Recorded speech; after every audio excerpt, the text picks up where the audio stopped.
Mothman! Mothman, what are you doing up there? Oh look, it's my old Ouija board. I haven't seen this thing in ages. Mothman, why don't we try it out?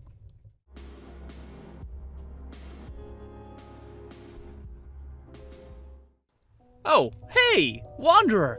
You're just in time. We're about to have a seance. With this Ouija board, we can contact the dead.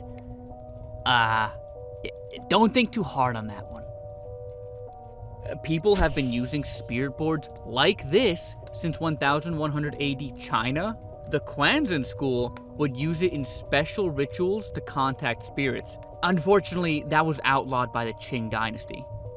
But the more modern form we use today comes from the spiritualist movement, popular in the 19th and early 20th centuries. They believed there was a sort of spirit world after death, and that ghosts could be contacted. You know, my great-grandfather was actually a spiritualist, see? Also, did you know the board actually named itself? In 1890, Helen Peters Nosworthy, a well-known medium, held a seance and asked the board what it wanted to be called. And it spelled out O-U-I-J-A, Ouija.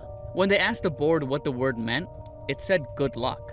And I suppose it was also good luck that Charles Kennard, owner of Kennard Novelty, the company that patented and sold the Ouija board, had his business partner, Elijah Bond, whose sister-in-law just so happened to be Helen Peters Nosworthy. Ha! How lucky indeed.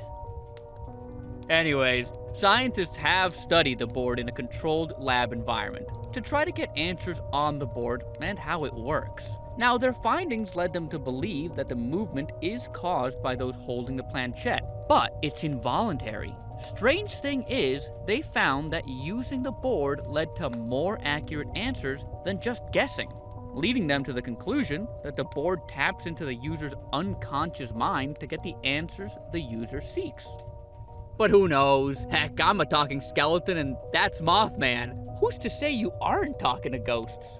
Nowadays, it's become more of a novelty item used by kids at slumber parties to scare each other. But I think you should know this. Even if an item is mass-produced, that doesn't mean rituals can't be cast on them. If you meet the requirements for the ritual, it will still work, cheap mass-produced boards or not. So be careful out there. You don't know who you're talking to.